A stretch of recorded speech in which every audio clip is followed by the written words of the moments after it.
emergency for the first time in about... This is Jim, and Receiving this message. We are Ken Jennings and John Roderick. We speak to you from our present, which we can only assume is your distant past, the turbulent time that was the early 21st century. Fearing the great cataclysm that will surely befall our civilization, we began this monumental reference of strange and obscure human knowledge. These recordings represent our attempt to compile and preserve wonders and esoterica that would otherwise be lost.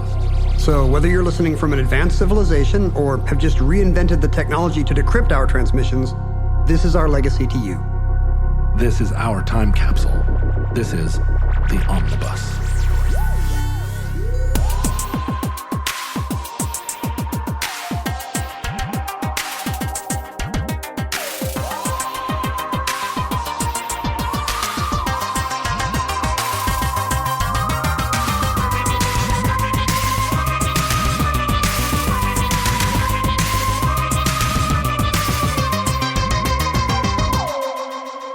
You have accessed entry 1395.IS3321, certificate number 21995. The Viking.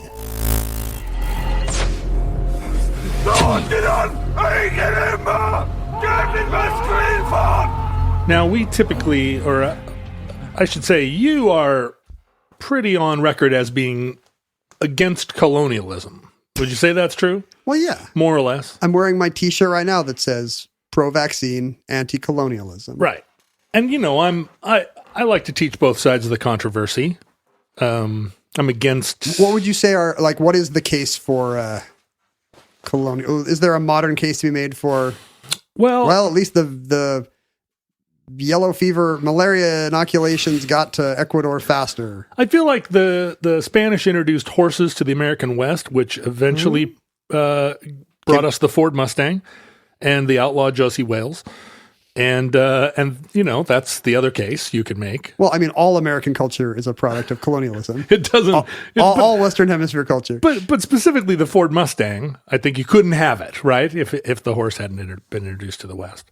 That's but correct. There were times in... What do you think the Mustang would be called in another... The Buffalo. Another world. The Ford Buffalo. The new Ford Buffalo. Why is there not a car called the Buffalo? And all cars would be engines would be measured in buffalo power. Yeah, the Ford Bison. You would buy that. No, you wouldn't, but I would. I'm kind of surprised there isn't some... I mean, I think it's because the big pickups now today have to look all militarized. But that looks kind of like a bison. But bison are big and lumpy, and it's kind of tree huggery. Oh, I see what you mean. Yeah, why isn't there a Toyota Bison? They've all got to be called the Avenger or something. Yeah, but you know, the like next gen stuff, you know, that could be like an electric powered. No, a Bison's not electric powered. Maybe we missed our chance. We missed our chance for there to be a Ford Bison. There could have been a band called the Electric Bison. And there could have. We missed our chance to do that too. I don't want to say, you know, I don't want to like sing the praises of colonialism because of course it's got a good move. It's got bad vibes all around it. But there was a time in American history not that long ago when people really when they dug it. Well, yeah, they did. They celebrated it. They celebrated its entire catalog. It was kind of the center of culture in a lot of ways. Yeah, we spent a lot of time here in the United States saluting the flag of having conquered the West. The whole myth of the West, right? Yeah. Right. Yeah.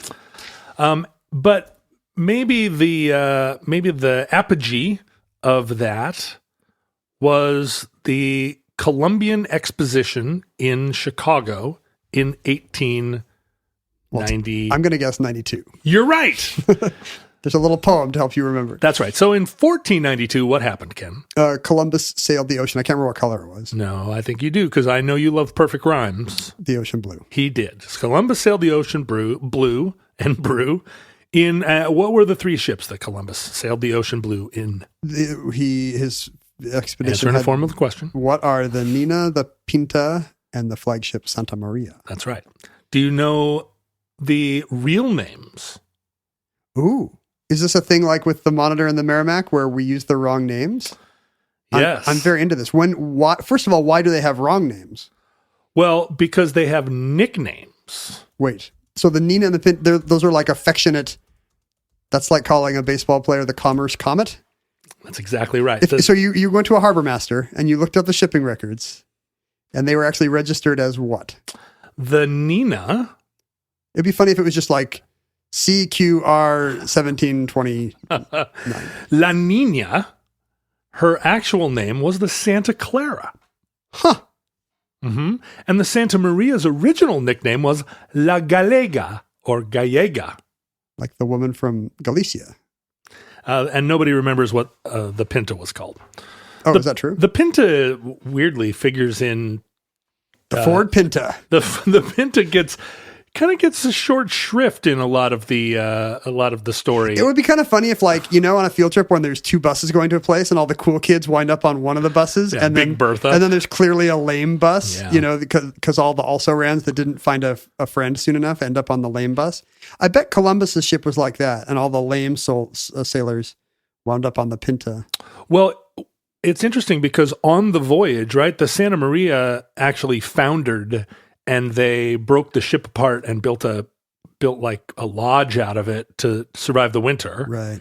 And the Nina was Columbus's like super favorite ship. Like he really was in love with it, like in a kind of weird way. I assumed he was on the Santa Maria. He was, and the Santa Maria was a bigger ship and actually probably better in the ocean, but he just loved La Nina. It was like a cute little gal, and on subsequent trips he made La Nina his flagship. Was he always saying kind of weird, creepy things about La Nina, my baby Che bella La Nina. I don't know if he's Spanish or Italian in this story. Yeah, well, just split the difference, sure. right up the middle. And the Pinta, like the historic record is sort of like we don't know what happened to it. And there was a third ship. Yeah, and sort of it was fine. Also, it's funny how many of those iconic ships just disappear. Like it's not clear what happened to the Mayflower, for example. Right. Just eventually got used for lamer and lamer things, smuggling nitroglycerin or whatever. Yeah, somebody's pig farm. And then at some point, it's just gone. I think, and there's. The three ships are like naval archaeology, golden, like what the ultimate quest, right? So the Holy Grail. That's what I was looking for. The Holy Grail. How could I forget it? It was a great movie. So naval archaeologists are always trying to find the Pinta, and I think at one point they thought they found the Santa Maria, but it turned out it was the wrong ship, some other ship. Old loser ship. Yeah, some loser ship that didn't sail the ocean in 1492. I think the Santa Maria was it the Santa Maria or was it the Pinta that was already a really old? It was already 50 years old before they even went on this trip. I think it was the Santa Maria. So it there's somebody who's like, whatever, this is my famous ship from my famous voyage. Yeah. And then that person's forgotten. Totally forgotten. Columbus stole it. Think about all the cool nights out on the ocean that were happening in the Santa Maria before 1492, erased from history. But now that it's like, well, Columbus enslaved and killed all those native Caribbean peoples, maybe there is like a cool thing that the Santa Maria did that we could that we could revive. Retcon it. Rehabilitate the Santa Maria and be like, actually it brought some religious refugees safely to Portugal at one point. Yeah, wouldn't that be nice? Doubtful. Probably doubtful. In the mid 1800s, there was we've talked about many of these kind of expositions and fairs and, big events. Every omnibus has a World's Fair at some point. It was a 19th century fascination. By the way, I was just at a World's Fairground like a week and a half ago. Which one? Have you ever been out to the one in Flushing Meadows? God, I've driven by it 1,000 times. I know. You always see it on the Van Wyck or whatever. Yeah, there it is. It's got all the things. I've never been. Because they've still got the big globe. The globe. The Unisphere, I think. And the parachute ride or whatever. Yeah, those towers from the Men in Black movies. Yeah. They have scaffolding up on those now. They must be refurbishing them. So what's it like? Is it just a big... Now it's just a big park. Like there's a bunch of things that we were taking...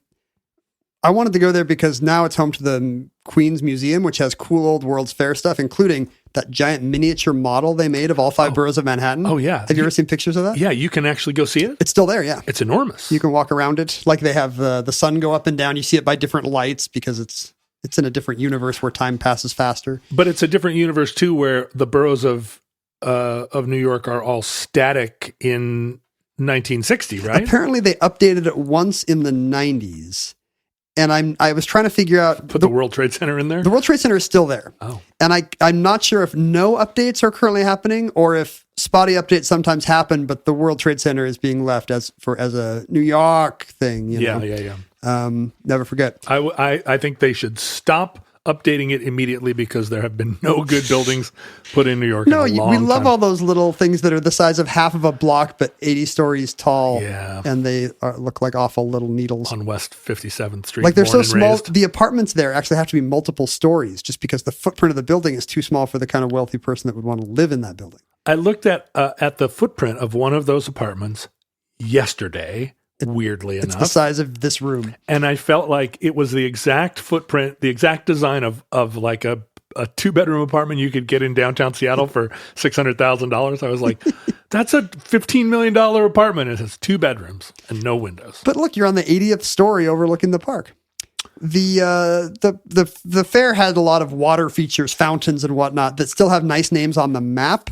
But my kid was very disappointed to actually get there and find that it's just all a bunch of stagnant water or drained reflecting pools now. And are there teens like skateboarding and spraying graffiti on stuff? I believe there actually is a skate park. There's some pretty cool murals by I can't remember who.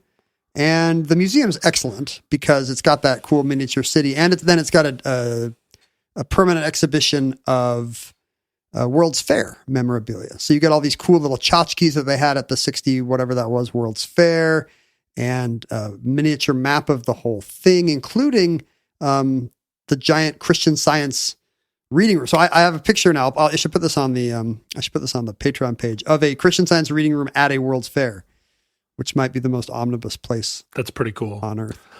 For years, you would drive by it and it looked completely abandoned, but you're suggesting that it has now been fixed up? Or that was your experience, or at least partly cleaned? Yeah, I mean, the U.S. Open, the whatever it is, the Arthur Ashe tennis facility or the Billie Jean King, whatever it's called now, is right there. So they play the U.S. Open there at Flushing.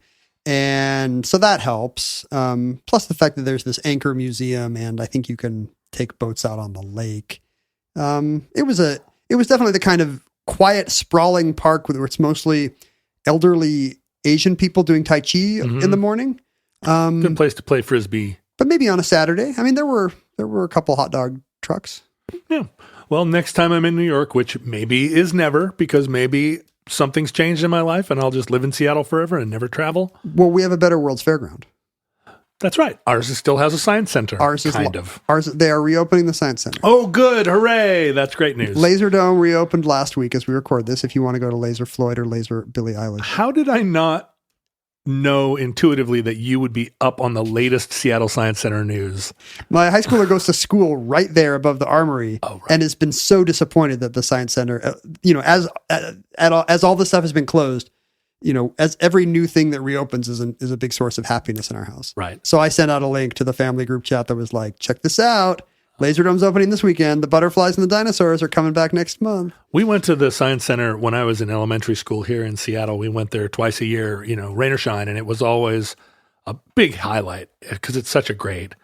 I have so many formative memories of testing out a big Archimedean lever and seeing how much you could lift, or the sad audio animatronic dinosaurs. Disney, by the way, had audio animatronic dinosaurs at the New York World's Fair ones, and it's the ones that are currently in Disneyland. That and It's a Small World, and maybe Mr. Lincoln all started out as 60s World's Fair exhibits. Really? Yeah, and then got ported back to Anaheim. Well, as we'll see, the 1892 World's Fair... Maybe the biggest ever, right? Like maybe the splashiest expo in history? It was actually in 1893. So it was like the Seattle World's Fair. What? It was 1893. Columbus sailed the ocean. Columbus sailed the Briny Sea. Briny Sea. There you go. They didn't actually get it done in time. Was it supposed to be in 1892? I mean, it's the 400-year anniversary of Columbus discovering the New World. Plus or minus. And so it's a plus or minus thing, right? Did Columbus do anything in 1493? Like, did he come back? Could it be like the 400th anniversary of... yeah, he did. He went to Dominica in 1493. So there you go. A whole thing just to celebrate getting to Dominica. Well, Dominica does not appear anymore in this story, so let's get it in. Let's enter it into the omnibus. Its first and last appearance in the omnibus for all the futurelings that live in the sea around the Dominican Republic, former Dominican. This is not even the Dominican Republic. This is a smaller, separate island called Dominica. Huh? Confusing. Not the only thing confusing about this episode. Okay. This entry in the omnibus is brought to you with the cooperation of Squarespace, the all-in-one platform for building your brand and growing your business online. Want to start a new side hustle or your next big thing? I do. Squarespace has best-in-class templates, and they keep adding more, Ken. Now you can just browse the category of your business to find a perfect starting place. So, for instance, in my case, the Roderick Group. What do you guys sell again? Roderick. We sell Rodericks. And me, being the primary Roderick, I can just browse the templates of business categories and find the one that serves Rodericks the best. And you'll immediately stand out with a beautiful website that engages your audience. It doesn't matter what you're making or doing or selling. They've got the tools that any business would need. Like they've got e-commerce templates, but also inventory management. They've got checkout. They've got secure payments. You don't have to worry about any of that. It all comes with Squarespace. Now, you could be, like I would be, starting a business that's by appointment. See, the Roderick Group... Do you do massages? No, but if you want that sweet Roderick action, you're gonna have to make an appointment. And you're a busy man. That's right. Squarespace, like for instance, if you were a personal trainer or offering consulting services, which I would be doing, or you're a general contractor who goes out to do estimates, guess what, Ken? Squarespace can add online booking and scheduling to your Squarespace site. Clients can see your availability and even reschedule. I'm going to do that. I'm going to reschedule my my FaceTime with you using your new Squarespace site. Okay, well, here's what you do. You head to squarespace.com/omnibus for a free trial. And when you're ready to launch, use the offer code OMNIBUS to save 10% off your first purchase of a website or domain. 10%? Oh, boy. The World's Fair, it was proposed that there should be a 400th anniversary World's Fair, and a lot of cities vied for it. And Chicago made the best case and was awarded... Wow. No American city farther from the Caribbean at the time than Chicago. That's precisely correct. There is no, and Chicago, like, not at all connected to... It's on a lake. Yeah, Spanish Americas. But Chicago won the award, and, you know, this was when Chicago was a broad-shouldered cow town. Meatpacking town. And really, the World's Fair kind of made Chicago's reputation. It's where the term the Windy City was coined at the World's Fair. It was this was a thing that brought Chicago to the world, and it brought the world to Chicago. And as part of the planning for the World's Fair, it was kind of dreamed up by a guy at the State Department by the name of William Curtis, who was like, what if we hear me out. Was this a big part of the State Department back then? Was like, just guys, big picture World's Fair ideas. Just spitballing stuff. He said he worked for the State Department in Spain, and he said to the Spanish government and to Queen Maria Cristina, what if we or you here in Spain built replicas of the Nina, the Pinta, and the Santa Maria, and sailed them, reenacting the great, sailing across the Atlantic, except in this case, instead of going to the Caribbean, you went up the St. Lawrence Seaway to Chicago. Can you get ships that size to Chicago? Yeah, I guess. Yeah, sure. Yeah, you can get a lot bigger boats than that. They get freighters out to, and then you'll arrive in Chicago, just like the old days, except now Chicago will be there. In Chicago. The river will be green. And it'll be a big, it'll be like the big kicking off ceremony, or like the jewel in the crown of the World's Fair. Can I ask you a question? Yeah, go. This is a common thing now, right? Replica boats doing great journeys, clipper ships trying to reenact a certain voyage, or the big ships of the bicentennial, or somebody like Heyerdahl trying to reenact a hypothetical voyage in a period accurate boat. Is this the first time anybody proposes let's build fake old boats and reenact a voyage? I think it might be. Right? As you just mentioned, it became a whole thing, and actually it becomes a double thing just in the terms of this story. In the next hour, it's going to become a double thing. In the next hour, it's a double thing. And partly it very quickly became what I guess you would call performance as a form of research. Right? Like this was just a publicity stunt, the Nina, the Pinta, and the Santa Maria. But some of the things like the Thor Heyerdahl example and most subsequent examples, they're trying to prove something. Like, could this have been done? Is this possible? I mean, they're still doing it in a big splashy way that will get you in National Geographic magazine. That's the performance. But there is some element of research. Like what materials would work or not work for this. So Congress allocates a certain amount of money. The Spanish go to work building these boats in the year before, in 1891, and they lay a new keel and start to build the Santa Maria in a as a period replica, just in some Spanish shipyard somewhere. Yeah, but there's some cost cutting happening, and they actually try to build the Nina and the Pinta out of some older kind of rotting ships that they had laying around. So they didn't. I mean, that's what you do if you were doing this in a movie. You'd be like, okay, what are we going to build? What's the chassis we're going to build the Batmobile on? Right. What's the old period ship we can make look a little bit like the Pinta? Yeah, that's right. They found an old 64 Lincoln Continental, and they said, this will be the Nina, or the Nina, and this will be the Pinta. So, but that seems like a really bad plan if you're going to try and sail a ship across the ocean, right? Like if that's the plan, like start from scratch, do it right. In the end, they built the Santa Maria pretty well enough that she was able to sail across the ocean. Oh. The Nina and the Pinta had to be towed across the ocean. By the Santa Maria? Not by the Santa Maria, by a U.S. Navy steamer. That's kind of funny. Columbus breaks down, has to call a tow truck. Yeah, it was, I guess you just selectively take the photos. That's exactly it. And it's basically, this is almost a pre-photographic age anyway, right? What you're mostly getting is people reading reports in the morning paper of where is the Santa Maria? Well, even that probably, you kind of, they left Cadiz in March and, somebody's in a tower at Nag's Head looking out with a... They're really out of touch for in the pre-radio age. Yeah, there wouldn't have been another way.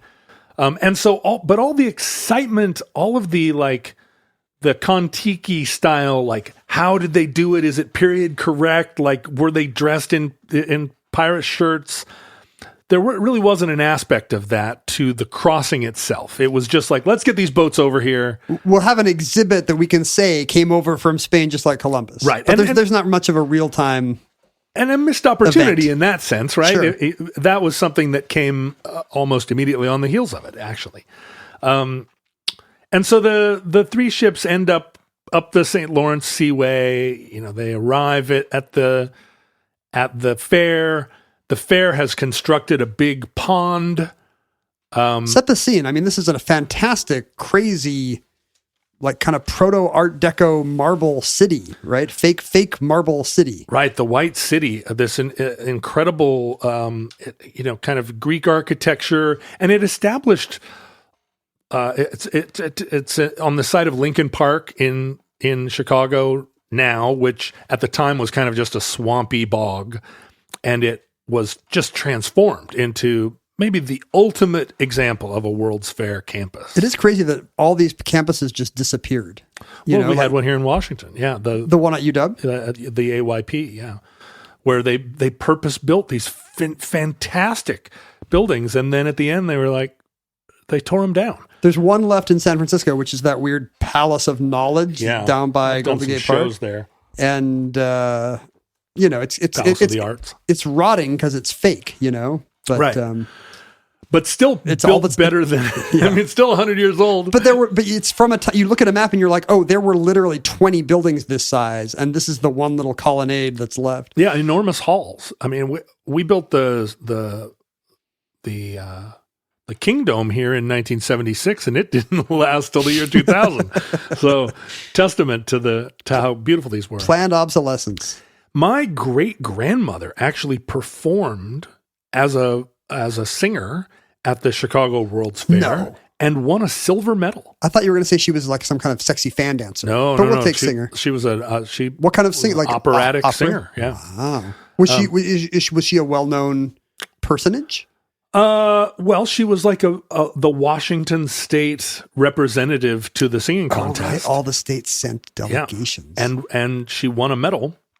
And then her daughter, my grandmother, went on the strength of those relationships, went to study in France as a singer. Is the medal still in the family? It may be, but I've never seen it. The relative who has it is not sharing. I have a couple of uncles and cousins that have archives that they keep kind of sealed, unfortunately. Anyway, so to really set the scene, they staged a landing of the Nina Pinta and Santa Maria, where hundreds of costumed extras dressed as natives of the Caribbean, plus people in like dressed as monks, and there was a whole landing pageant. Tens of thousands of people there to witness the landing of Columbus as he stepped off and planted the flag of Spain. And this is a purely historical thing where Lincoln Park, the natives are super stoked to see him. Oh, and then there's a big, they have a Thanksgiving turkey. It's and they are so psyched to receive Christ. Oh, yeah. He's throwing Bibles. The whole thing's sponsored by Wells Fargo somehow. So there's like corporate logos. It was a really, big, exciting event and like a capstone event of the fair, which the fair had so many. They ran for like a year. Didn't these fairs used to just run forever? This one went the entire summer, and actually the fair itself not culminated, I guess, but it ended in tragedy because in the final week of the fair, the beloved mayor of Chicago, Carter Harrison, was assassinated. What? And so assassinated by some crank who had run for office and lost. Wait, this happened to William McKinley. We had a U.S. president shot at a World's Fair. We need to stop having these. That's the thing. Well, we have stopped having them. Is that why, though? There have been very few World's Fairs in recent years. Because you're so worried about the president. I do feel like, well, if you're going to have a World's Fair, kind of like the way the vice president and president don't travel together. That's right. Don't let the president visit the World's Fair. And I think, Kennedy never visited the Seattle World's Fair. He opened it remotely. Opened it with a phone or a buzzer or something. Yeah. But Nixon came. Oh, that's true. And survived. He was not tossed from the Space Needle. Well, contemporaneous with this. Hey, do you think that's where Nixon and Elvis first met? They were both at the 62 World's Fair. Well, do you think they were hanging out? I bet they didn't meet at the World's Fair because there'd be a picture. No, I bet they first met at the White House. What if in that poster they're like, remember when we saw each other at the World's Fair? Hey, buddy, how's it going? I do not recall. Those were great, really lazy impressions of both Elvis and Nixon. Those are my two best impressions. They will not be returning to the show. So 10 years prior, let's set the Wayback Machine to 10 years prior to where we had already set the Wayback Machine, which was the Chicago World's Fair. We're in the 1880s. It's 1880. And in Gokstad, Norway, some farm boys and some local rascals had there were in Norway there are a lot of mounds. There was a mound culture there, a burial culture. They're barrows, they're burial stuff. And there was a mound in Gokstad called the King Mound that was just on a local farm, and this was prior to to an era where people started excavating these mounds. It was most of the mounds were just sort of like, oh yeah, there's a hill over there, and it was recognized that they were prehistoric, but thought that they were thought of just as like we do the American mounds, just sort of like, oh, it's up. There's nothing in there. Nobody ever dropped into them to kill a skeleton and steal his sword. And so some local yokels decide, why don't we dig in the mound and see what we find? And these are not even students. These are just... I think they were actually the sons of the guy that owned the farm. Just kids with too much time on their hands. What about the mound? What's the most fun thing to do in Norway in the summer? Well, let's go dig a hole. And what had happened was over the centuries, they had actually been sort of cultivating crops on or near the mound and had largely plowed away the mound so that without very much digging, these boys uncovered planks of a ship. And Viking funeral, is that right? It was we'll see. Yeah, it was very exciting, and a local archaeologist or a national archaeologist came out. It was winter, weirdly, and said, "Whoa, you've discovered something cool here. Let's hold off, and in the spring we'll start excavating it properly." And when they did, they discovered a Viking ship, which on land, an enormous Viking ship, which was part of a burial ceremony for a Viking king, some chieftain type, a chieftain type. There's a lot of speculation about the identity, but unprovable. I should know this. When they I saw the Ralph Fiennes movie about the one of these they discovered in Sussex or whatever it was. Mm-hmm. When they Vikings did this, would they bring a ocean-going ship ashore and bury the person in it, or would they build kind of a custom land ceremonial version, like a mock-up for the burial? Are those real ships? This is a real ship. Wow. A real ship that had once sailed the ocean blue. But aren't they hard to bring out? Like, this must be pretty far inland in this Barrow story. Well, it's not. I mean, it's there's no place in Norway that's that far inland. Am I right? Everything's next to a fjord. I mean, you can bring it. You could pull it up to the top of the hill, but they didn't do that. This is a. Norway's got a lot of little fiddly bits on the coast. It does have tons of fiddly bits. It's designed for easy long ship access to any funeral. They hauled this ship up to a place where they could then bury it. Ancient people did all kinds of kooky things, and this was one of those. But no, it was They were probably hopped up on something. They were hopped up on Norwegian goofballs. They ate some kind of lichen, and they were like, let's bring this ship up. They determined that this ship was built in or around 800, late 800s, so let's say 900, 890 to 900. And it was a burial ship. They buried there were human remains found. It's a large craft. We would say it's about 78 feet long. So wow, pretty big. And for our international listeners, that is 23.5 meters long. Those Viking ships are always much smaller in person than you imagine. I mean, many historical ships are just so much smaller when you see them than you imagine. And but that's a big size. Pretty big boy, right? Yeah. I mean, in contrast, the Santa Maria is 117 feet long. So, significantly longer. But those Viking galleys are small.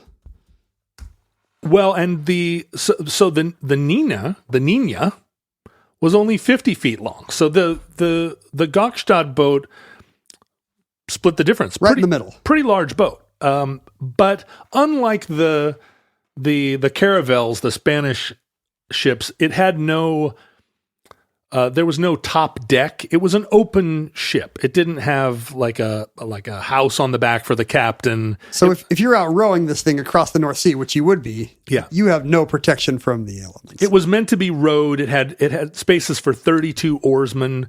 It had a sail. It had a mast and a central sail. But it was used to explore. It's a Viking ship used to explore, used to conquer the Angles and the Saxons. Is the oars just for speed then, or did they have bad sail tech, or was it when you had to go against the wind, I guess? The thing about the design of the ship is it's great if you have a nice steady wind and a calm sea. The sail can push you, huckledybuck up to 12 knots. Huckledebuck. Huckledebuck. What's it called above 12 knots? Do you have a little rhyming phrase for that? It's zoomity zoom? Yeah, snickety snuck.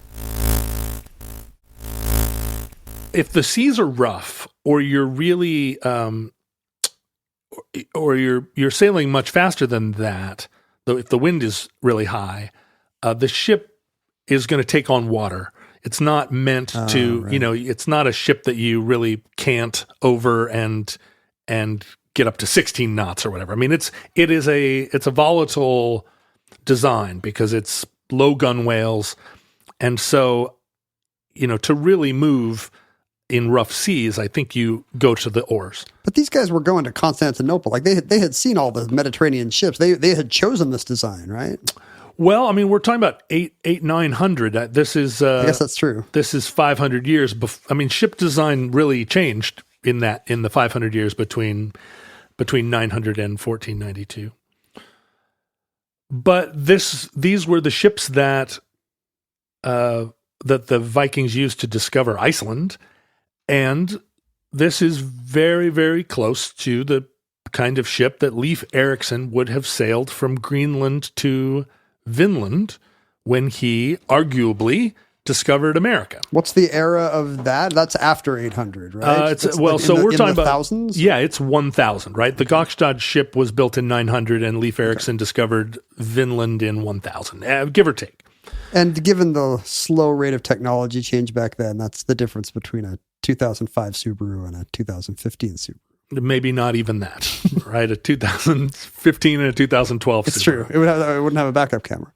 And who knows when Leif Erikson sailed the ocean blue to Vinland/Newfoundland, whether or not he was in a new Subaru or a used Subaru. What's the current thinking of, did Leif Erikson ever hit mainland North America?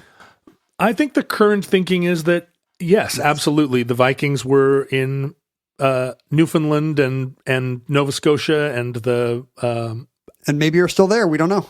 And then came all the way to Minnesota, where they established a tribe of Native Americans that had blue hair and blonde eyes. They skipped right over Chicago, nothing to see there yet, and stayed in Minnesota. And I think the archaeological record is that they overwintered and they made multiple journeys back and forth.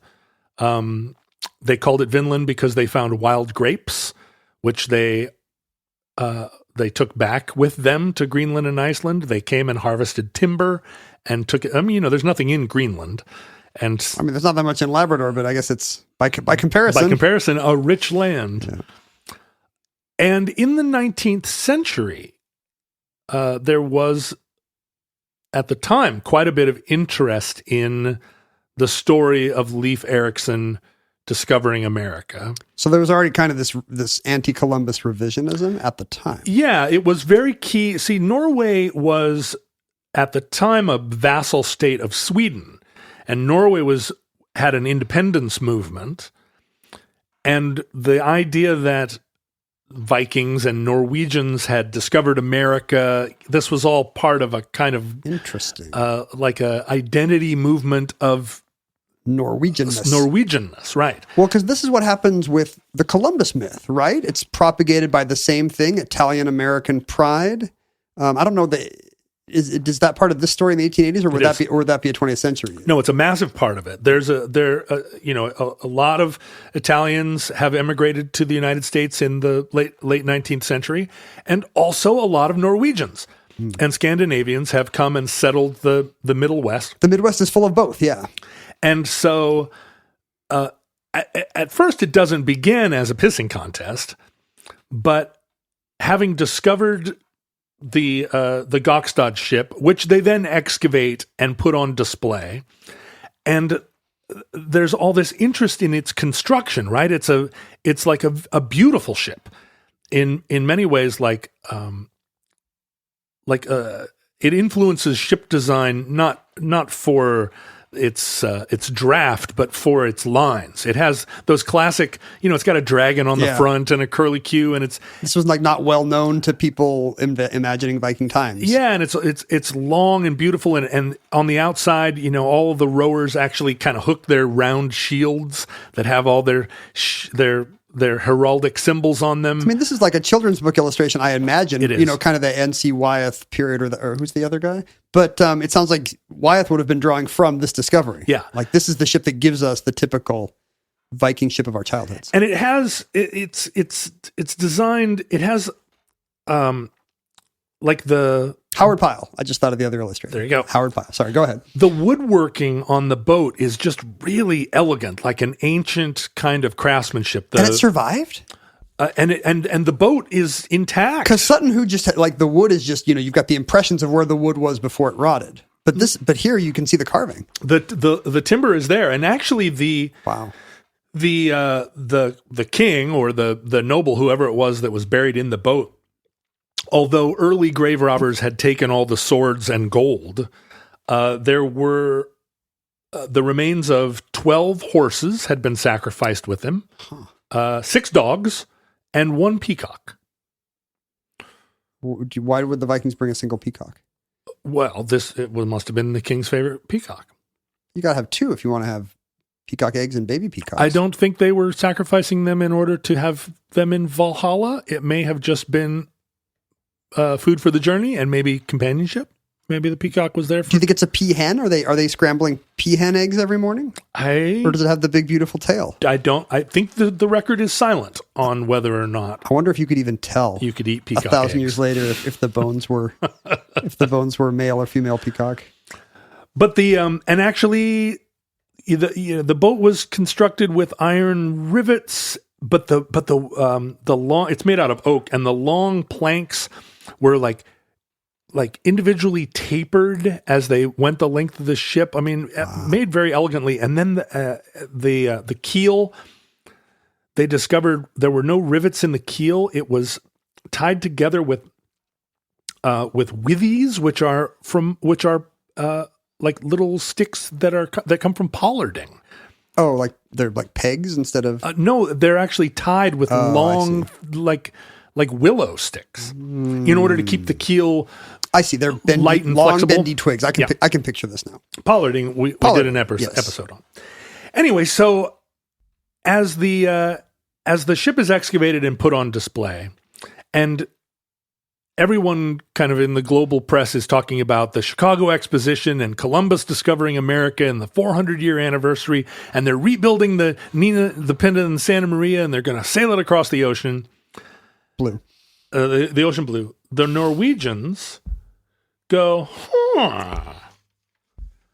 well, why don't we rebuild the Gokstad? And a shipyard owner by the name of Christian Christensen, which you can only find. We often call out fake names, but there's nothing fake about Scandinavian names. You couldn't fake them, no. Right? Well, there's only like 8 of them, yeah. So Christian Christensen and Arn Arneson and Christian Magnus Christian daughter. Christian Christensen owns a shipyard called the Rødsverven shipyard in Sandefjord, Norway. I know how to pronounce Scandinavian names because I just do Swedish Chef from the Muppets. I think in Sweden he is called the Norwegian Chef, and he has their idea of a Norwegian accent. Is that right? Yeah. I love that even more. He commissions an accurate reconstruction of the Gokstad ship. With the idea of a transatlantic voyage. Yes. Wow. They rebuild it like to scale, a perfect reconstruction, and he recruits a captain by the name of Magnus Anderson, who basically that's like a heavy metal name because all Norwegian names are heavy metal. Please names. leave your death metal group for a few months and sail this ship across the Atlantic for us. And it's like a big exciting thing in Norway. They 200 different sailors all put their names in to be included in the crossing, but they're proposing a crossing with no naval escort. They got a row. They're gonna do this like old school. Nobody's going with them. They're gonna set out and hoist their big square sail when they can. We got to find a peacock and then row the rest of the way. They end up only using a crew of 11. Huh. And I never discovered why they didn't have the full complement of 32 oarsmen. And they made a couple of modern concessions. They built a tent so that they didn't have to be in the rain and sun. And those snowflakes. Your ancestors would not have needed a tent, Sven. And then apparently the original Vikings just had a cauldron that they made stew in. And these guys wanted better food, so I think they brought a little stove or something. They had a gas stove. They had some food. But they slept on reindeer hides, and otherwise had no mod cons. This episode, by the way, was suggested by an omnibus futureling by the name of Eric Rasmussen, and his great-great-grandfather, Rasmus Rasmussen. Rasmus Rasmussen was one of the crew members. Wow. Yeah, one of the 11. So they left Bergen in April of 1893 and sailed across the Atlantic successfully. The briny sea. And arrived in New York City to enormous fanfare. Now, did they get there before the Nina Pinta and Santa Maria? No, right? No. They had come straight to Chicago the year before. Well, not the year before. The Nina Pinta and Santa Maria took 147 days to get from Cadiz to Chicago through various, they had to stop along the way. Did the Norwegians make better time? Norwegians made better time. I mean, Bergen to New York is obviously a much shorter flight. From Bergen to New York versus Cadiz to New York? Yeah, it is. And Chicago would add quite a bit more. Oh, sure. Bergen. Oh, right, of course. Okay. I was just trying to do the math. I was like, is that right? Oh, yeah. The Earth gets skinny up there. Yeah, it does get skinny. Anyway, they arrive and there's a big to-do. Everybody's excited to see them. It was, and they make the rounds in New York, although they are booed by Italians. Because it is very definitely seen as a challenge. It's a shot across Columbus's bow, literally. That's right. And then they do the crew of the Viking. Oh, I didn't say that the ship was christened by Christian Christensen. Christian Christensen christened it? Christened it the Viking. That's a little on the nose. It's a little on the nose. I mean, I don't know. We probably have no record of what the Vikings ever named their ships. But you'd think they'd be like, "This is Tooth Gnasher." No, it was all GS174N. So then they take, of course, the ancient Viking route up the Hudson to the Erie Canal and across the Erie Canal. Is that right? And then you can take a Viking ship up the Erie Canal, huh? Well, at the time, to the St. Lawrence.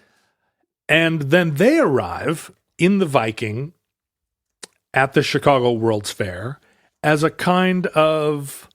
Have they been invited? They sort of roll in. I mean, that's what Vikings do. They show up at your city and they just come ashore. And if you don't care, they don't care. It's not called the World Leif Erikson Exhibition. Did they just start lighting stuff on fire? Is that how the White City burned down? They came in and immediately sank the Nina Pinta Santa Maria. No, they show up and it's a big event. Everybody's super excited to see the Viking arrive. All the Norwegians and Scandinavians of the Northwest or of the Midwest, are thrilled to kind of make this to with the arrival of the Viking. I don't know, what would you call it? It's like they almost had a dance off, right? Like it's like an 80s breakdancing movie. Who discovered America first?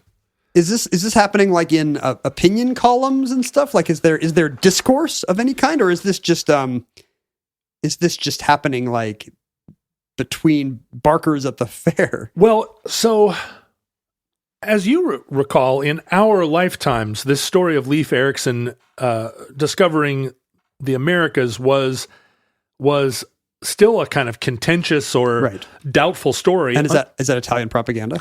Until the archaeologists discovered L'Anse aux Méduses in... that's the site in Canada. In Canada, and were able to excavate it and go like, yeah, they were here. I mean, there's kind of little doubt about it. But that didn't happen until the mid-20th century. What the Norwegians were basing their claim on were all the Norse legends. Old songs. And the Norse legends, the stories differed very much. In one of them, Leif Erikson got to Vinland, turned right around and went back. In another, he overwintered. That is the correct response in getting to Canada. Is what? Turn around and go back. I've seen it. So the legends themselves were fairly complicated. A lot of them, kind of like the Bible, most of them weren't written until 200 years after the events depicted. So there's a lot of... And they all started out as oral anyway. We happen to have the rare ones that got written down much later. Yeah, there are 3 or 4 epics written in the 1200s talking about Leif Erikson in the 900s.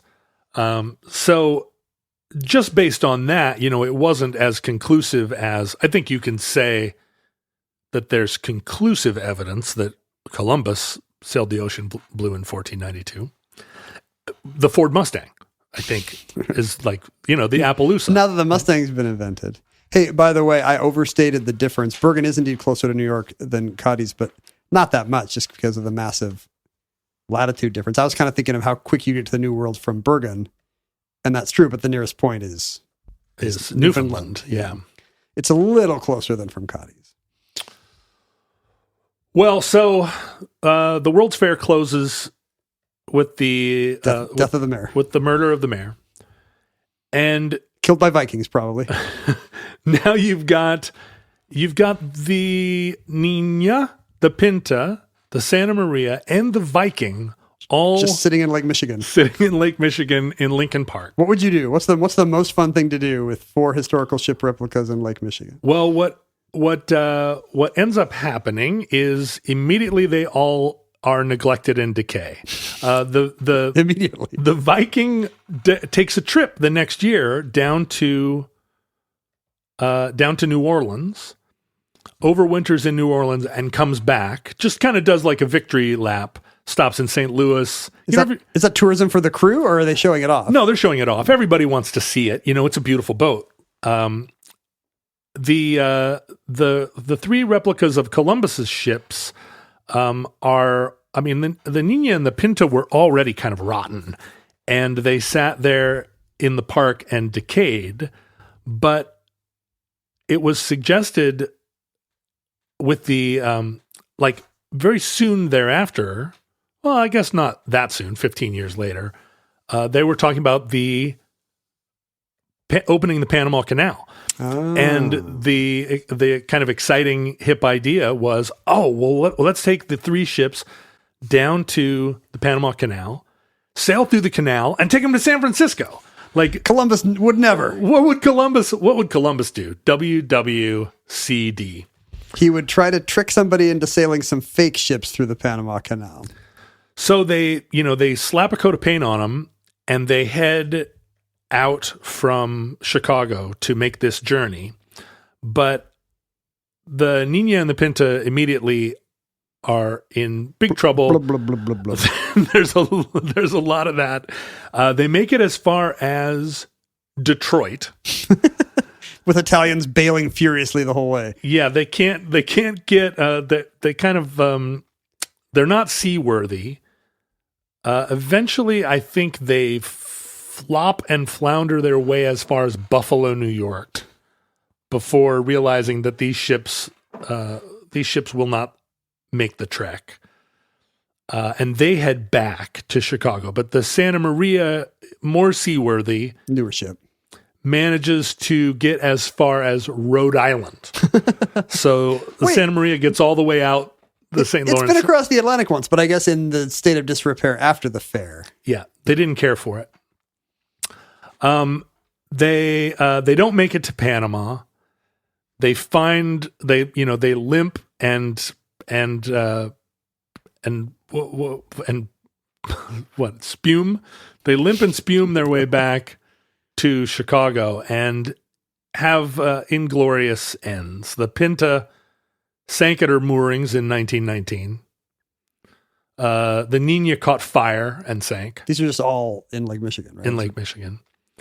And they kept the Santa Maria alive, rebuilt her a couple of times, but eventually did not take any care. She was stripped of her parts by vandals and left to kind of rot in the harbor as a, and was a tourist attraction for a long time. This is a recurring omnibus theme, though. Yeah. That people don't take care of their boats. They do not take care of their boats. They do not take care of their replica boats. There's always plans every 10 years to take good care of the boat, and then the plans come to naught. And by 1950, the Santa Maria was a wreck, and I've heard accounts that she either burned or was just a bunch of rotten boards that were kind of pulled out of the water with a crane. Maybe part of it burned. Part of it burned. And part of it sunk and had to be pulled out of the water with a crane. Part of it burned, part of it sunk. So advantage Norway. Weirdly, after the fair, but before the trip before the aborted trip to San Francisco, to Panama, in 1900, a cyclist was cycling by through Lincoln Park and saw a ghostly apparition on the poop deck of the Santa Maria. Said it was a shaggy-haired captain that rose up out of the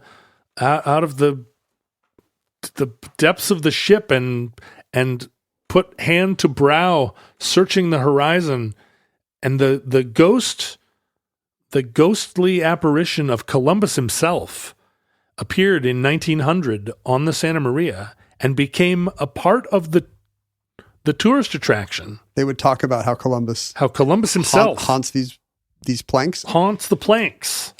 So the implication would be that you don't haunt your own dwelling necessarily, but you would haunt the thing that looked most like it. Yes, that's right. Like if I came back in 500 years and my house has been burned down, I would just find some colonial Williamsburg-like recreation of 21st century Seattle, and I would move into a house there. Yeah, or you would haunt the like 1/2 scale Jeopardy set that they have at the Museum of Television in New York City. Like, how did he get here? So it's canon that Columbus has been to Chicago. Yeah. I wonder what he thought of it. Do you think he had a dog? Well, and I think he had some deep dish pizza. I think there have even been reports of more recent cyclists even unto the 90s, who, even though the ships are gone... Why is it always cyclists? Those are who are in Lincoln Park. Have you been to Lincoln Park recently? I guess that's true. But maybe cycling puts you in the weird kind of brain fog where like... But you'd think these guys would report seeing Walter Payton's ghost or something. I mean, that would be a little more Chicago. Like, why is it always Columbus? Well, that's the thing. You don't get to pick the ghost, Ken. The ghost picks you. The Viking fared a little better. Oh, right. What happened to the Viking? Well, I should say, first, the Viking fared little better because they also neglected the Viking. The Viking sat there, they pulled it out of the water, thankfully, and put it in Lincoln Park under a tent. Please, or folks, under a building. Do maintenance on your boats. If we're speaking to a bunch of, pediatricians who all have boats, go down right now. Yeah. Pull them out of the water, scrape the barnacles off of them, new coat of varnish. Do it every winter. In this case, although they pulled the Viking out of the water, they didn't really mind it. It sat there kind of, people sort of forgot about it. Now, this Leif Erikson story and the voyage of the Viking actually precipitated a kind of Leif Erikson celebratory movement in the 20th century. Columbus is old school. Here's the hero you need to know now. And even here in Seattle, if you go out to Shilshole, there's a statue of Leif Erikson. Well, there's a lot of places with Scandinavian immigration would have had a lot of ethnic pride at having a hero who could rival the guy on the stamps. And so all across the United States, there are Leif Erikson statues and Leif Erikson commemorative Norwegian friendship halls. But the ship itself got moved around. It was in Lincoln Park for a long time. Then in 1994, they expanded the zoo there, and they moved the Viking. They took the dragon head off of the front and a similar kind of decorative element off of the keel, and to protect them and put them in a museum. And a group of the sort of the traditional form of Norwegian expression, which is to form a friendship society and then devote yourself to restoring an old ship. We see that here. I thought it was just in Seattle. Drinking Everclear. Oh, and they drink Everclear and restore an old ship. That's how Norwegians bond with each other, because they can't express their emotions. You can use this as varnish and as refreshment. But the Viking survives. It has now, in very shoddy shape, been moved to Geneva, Illinois. I don't know where that is. Well, no one does. Geneva, Illinois. It landlocked? It's a very small town south of Chicago in Illinois. It is not on the lake. It has no relationship to Columbus or the Norwegians. It's just a place. But when you bring it up on Google Earth, one of the 4 things marked is Friends of the Viking Ship. There it is. So they're really banking on their Viking purchase. The Friends of the Viking Ship have moved the remains of the Viking into a tent, or they've built a tent around it, that looks like the kind of, looks like a sort of Quonset hut where you would grow strawberries or maybe marijuana. Right. One of those greenhouse looking ones. Yeah, it's made out of plastic sheeting and wood, but they have enclosed the Viking and are in the process of, I think they're raising money, and they're trying to preserve it first and then ultimately restore it. It's not visitable now. I don't want everyone listening to this to stop right now and run to Geneva, Illinois. If you live in Geneva, Illinois, you've probably already heard and know where the Viking is, and have probably gone by and poked your head in the inevitable holes in the plastic sheeting. The hull looks like it's in pretty good shape. I'm looking at pictures of the little Quonset greenhouse it's in. It's just that the wood has, in order to preserve a ship, it's expensive. I mean, even just to have a dumb boat on Lake Union is expensive. But it's impressive in these old photos, decked out in its oars and shields. Yeah, it's phenomenal. And if you want to see a Viking ship, the one ship that has been well preserved and is on display in of all of these ships is the original Gokstad ship, which the one that's 1,000 years older, which is in the Viking Ship Museum in Oslo, Norway, and you can go visit it.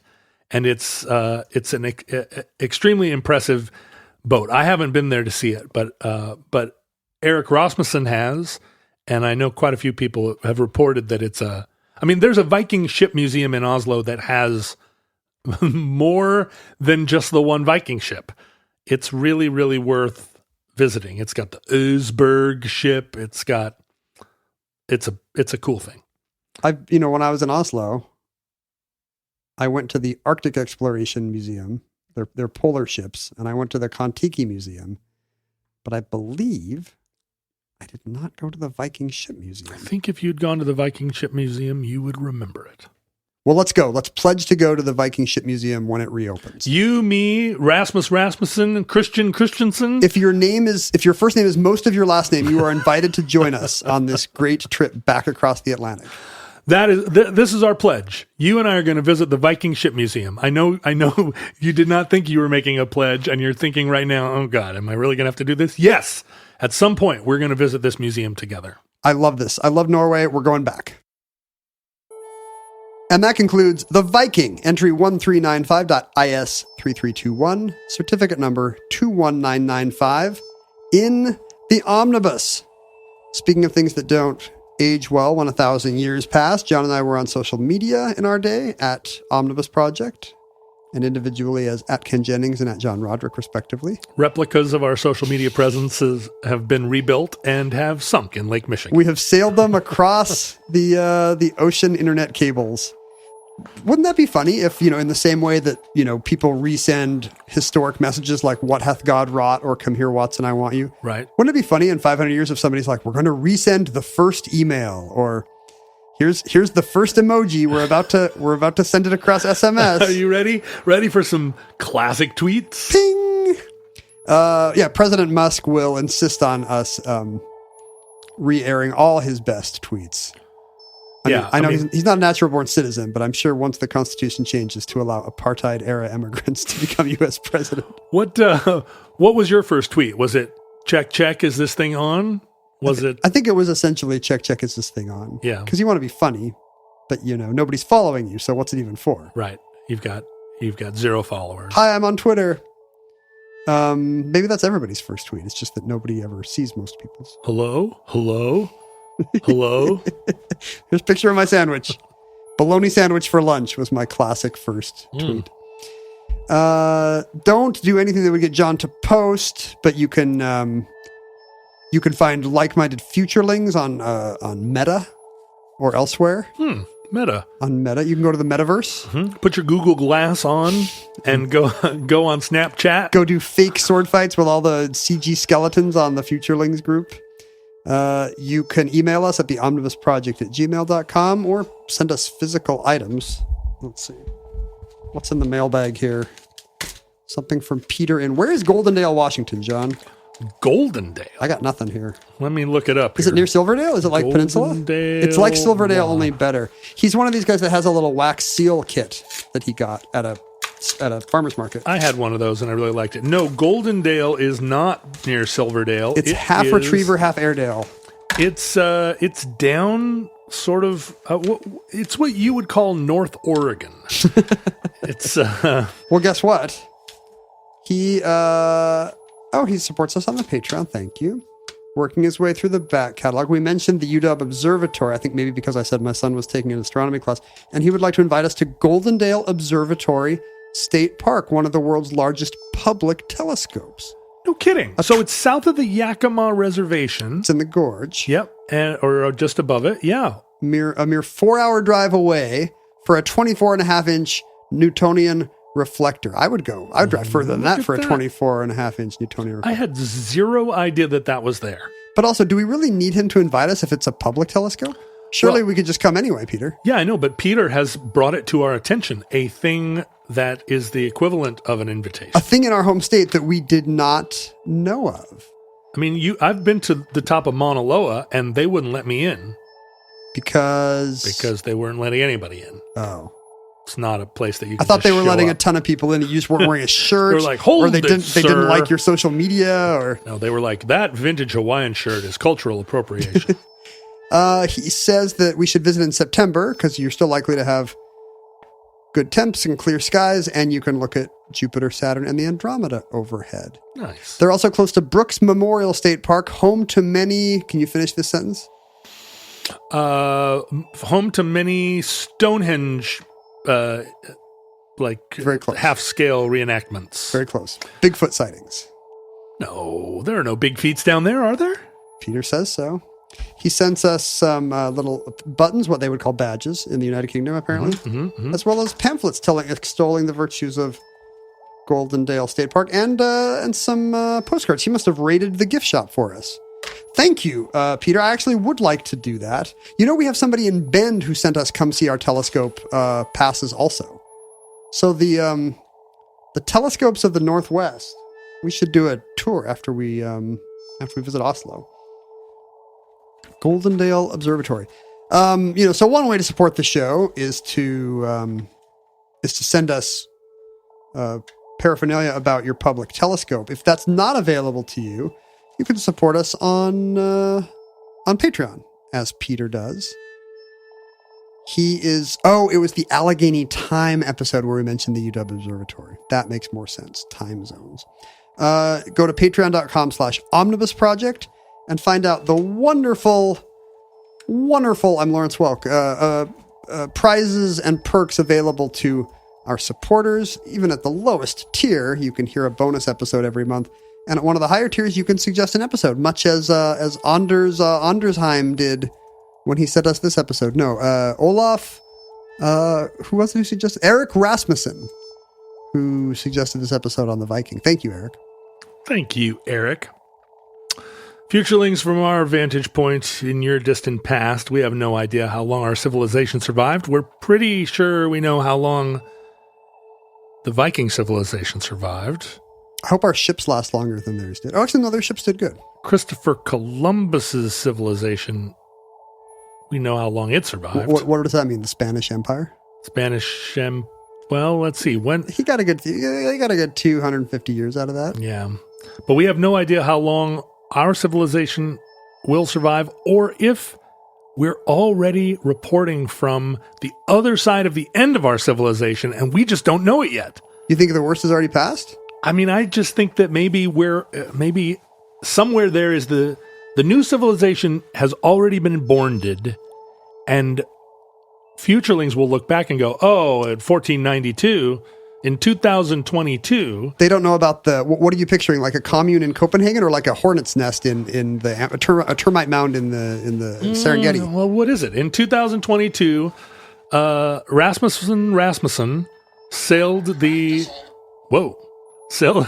skies blue, and they'll look back and say, oh, it all started when John got kicked off of Twitter in 2021. That's the new era. This will be year zero. But they were still, I'm sure there were still some guys limping their podcasts in for a few years after.